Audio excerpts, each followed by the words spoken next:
In last episode, we explored the floating village, its people, their day-to-day lives, their traditions, and how they get by.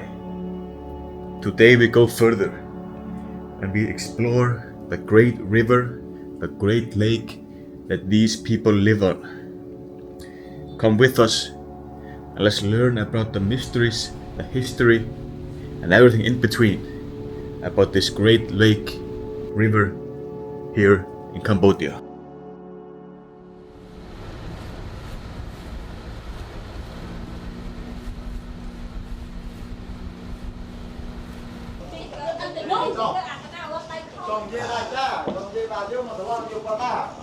We can go and have a look at the details or history of the lake first before we look at the crocodiles. Let's do it.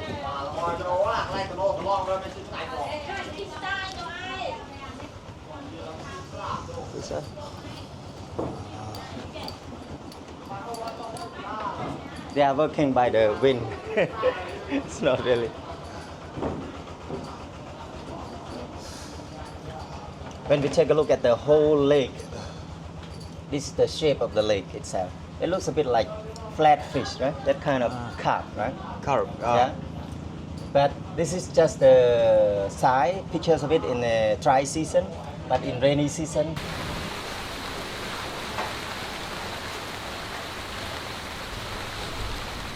it's bigger like this. right? Okay. The red lines show the rainy season. Yeah. So the lake itself, we call it Tonlay Sab Lake. Tonlay literally means sea. And we call it the sea together with the lake, right? Yeah. Because we call it the lake because Sorry, can I fix? Oh, Okay, thank you. sorry. Because of the lake, we do actually, because of its own fresh water, that's why we call it the lake. But it looks more like a sea. Because it's so big. Yeah. And when we take a look at its own history, back to 15,000 years in the past, this lake became just an isolated lake in the world. Oh, But 5,000 years before now, it became as the biggest lake, and it's connected to the newly formed Tonlay Sab River. So it mainly gets its own excess water from the upperland, from Himalaya mountain, right? Okay. Flowing along the way down here, crossing Laos, Cambodia, going down to Vietnam by Mekong River, from Mekong River. This is called Okay. Mekong River. And then when it goes close to Phnom Penh, to own royal residence, the water which comes to the lake, it comes by this newly formed Tonlay Sab River. So this is called Tonlay Sab River, connected or meeting the Mekong River from here. And the whole area right here is called Tonlay Sab Lake. So Tonlay Sab Lake connected to Mekong River by Tonlay Sab River. So is this the biggest lake? The biggest freshwater lake in South Asia. South Asia. Yeah. Wow. And in dry season, right at this time of the year, its own surface, right?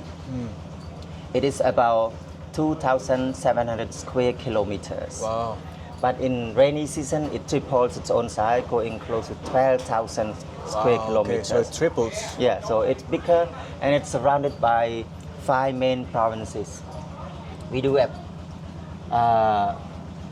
Siem Reap right here, right? Yeah. And we do have Bat Dambong, this one on the southwest part of Cambodia.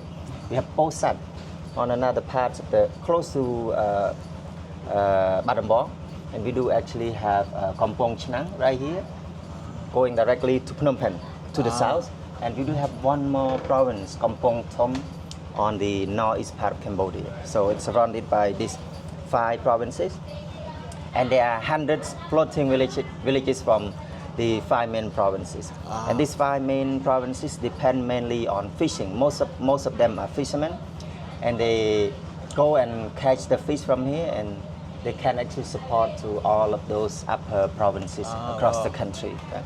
Wow. The so lake- there's 500 villages like Yeah. this all around Cambodia. Yeah, and the lake itself used to be surrounded by a big freshwater or like flooded forest of mangrove with around 600,000 hectares of flooded forest. But because of the because of the law, it's not really a strict law back 10 years in the past. Those farmers are living around the lake. They started to cut down the mangrove tree to make as their own farmland. And right now the lake is surrounded by around 300,000 hectares of mangrove. So 50% was damaged. 50% was cut down from the farm by the farmers. From last year to the future, government tries to impose a very strict law Yeah. to protect the lake, the lake with the mangrove, for making sure no one cuts down the tree. And if they are found Yeah. cutting down the tree, they will have to replant the trees, the mangroves, Yeah. and they have to pay like a very big amount of money as their own fine. So right now, Okay. no one does cuts it. down. Yeah, no one does that. And the lake itself is just under threat. On the thread. Yeah, under threat because of its own ecosystem. Yeah. Why? Because along Mekong River, like I mentioned earlier, 50% of the excess water which comes to fill the lake itself comes from Mekong River. Yeah. Right? But along Mekong River from Laos to Cambodia, there are newly built hydraulic dams done by Chinese private companies. So there are more dams set along the Mekong River, and we have less and less water to fill in the lake. So Okay. the lake becomes shallower, right? Yeah. Shallower. And it's just what we call a big problem for ecosystem to the lake itself, Okay. mainly to fish and all of this marine life. So most farmers are complaining by getting less fish compared to the past. And I can say we do actually have like a very strong Mekong committees who tries to fight against the Chinese company, but Yeah. they have more money. So Yeah. until now, we still have the dams built along the river, along Mekong River. Not good. And all of these fish, again, we do actually have three types of fish, like we mentioned earlier. This is kind of big carp, or we call it flatfish. Fat fish. Flatfish, catfish. It's kind of catfish with the whisker, right? And we do actually have snakehead fish, the one we saw in the big basket in the market, sold at the market. And it looks like this in rainy season, right? Houses are very close to the water.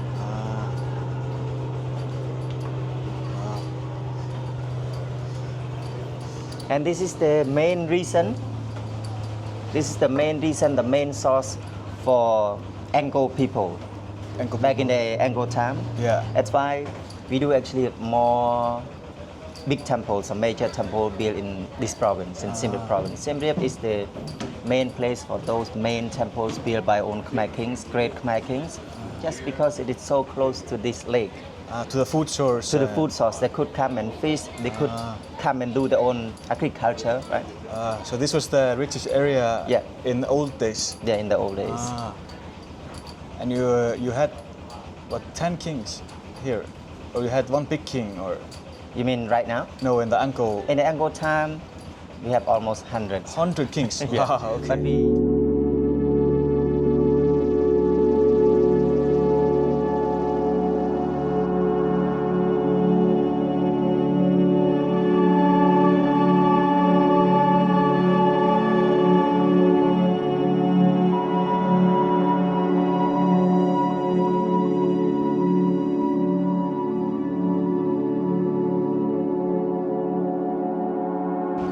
we have almost hundreds. 100 kings. Yeah. Wow, okay. But we pick up only those who built their own temples. Okay. Those who were powerful, Yeah. great kings to study on their own history. Okay, so there were like, how many like great kings? We have four like most famous powerful, kings. yeah, famous king. We have J2, a man who created or who built the Angkor city in the early 9th century.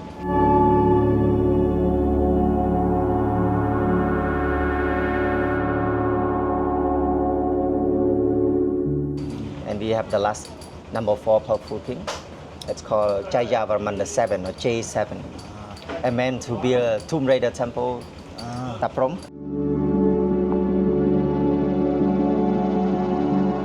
And the Bayon, the Smiling Face Towers. But you told earlier that the Chinese built The hydraulic dams. hydraulic dams, and does it take water from the river itself? Yeah.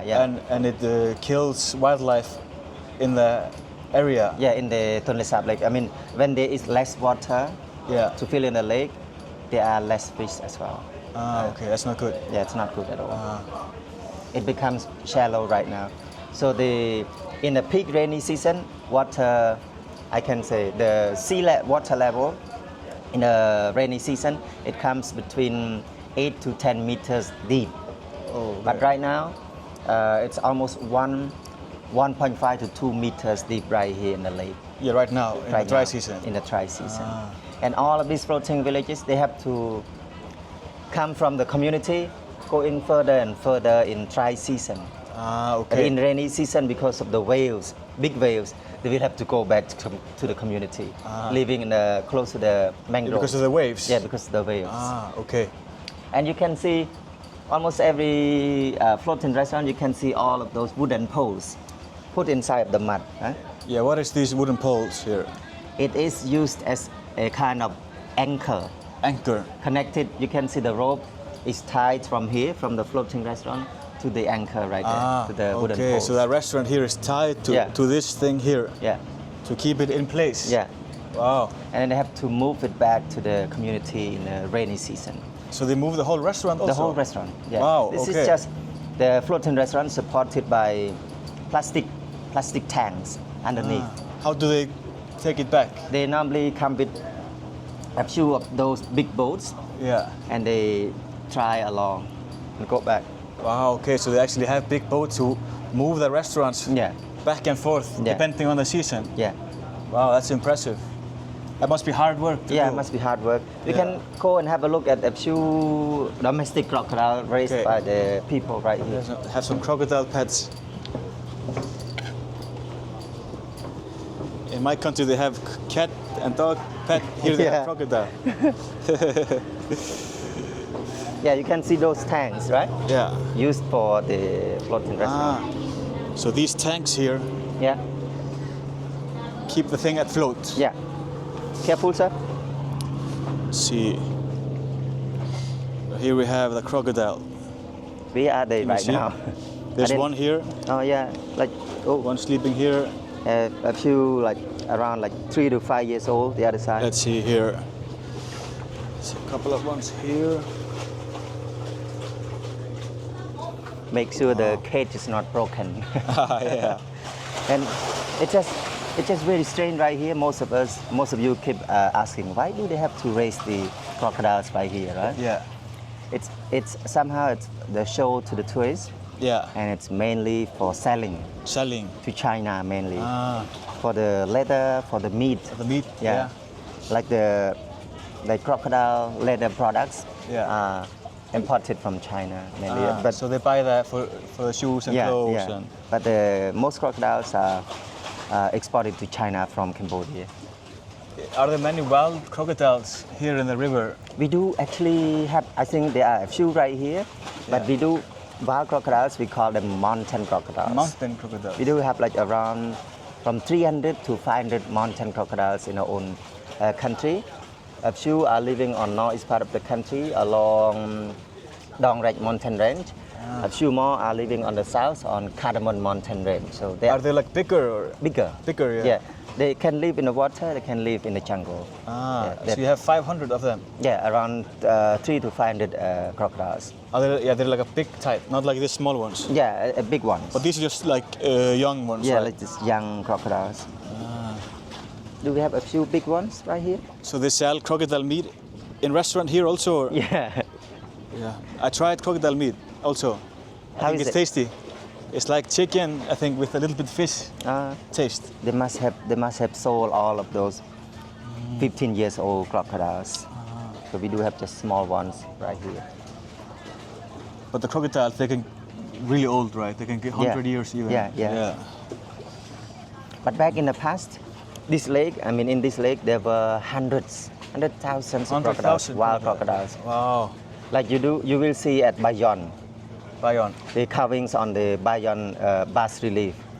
You will see like a big display of the battlefield on the lake, on this lake, Yeah. done by J7, and those who were killed by their own enemies were falling down in the lake and eaten by crocodiles. You will see Okay. the carvings on the. So there are 100,000 walls. crocodiles all over here. Yeah. How long ago was this? Uh, Maybe You mean, How long ago so many? I can say it should be like around 300 years, 300 or 500 years back in the past. But okay, that's long ago. the description of the walls at Bayonne, Yeah. it was in the late 12th century. Ah, okay. So when they had great battles Yeah. on the sea and you fell Yeah. down, then it just became Yeah. crocodile food. So he was fighting against Champa Kingdom, Yeah. which is central Vietnam today. Ah, So they okay. were coming right here and fighting against each other on the lake. And later he got his own victory or success on the land. So you will see two types of battlefields: the water battlefield and inland battlefield at Bayonne. That must have been a good time for crocodiles. Yeah. So many people to eat in the wartime.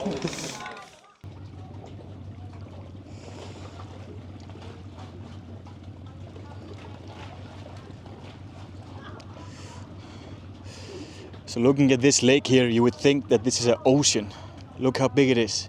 This is the biggest lake in southeast of Asia. Now thank you guys for coming with me on this journey, looking at this great lake and the floating village, even though it wasn't floating at the moment. Still very interesting to see. Subscribe for more adventures. Let's explore more of this amazing country of Cambodia.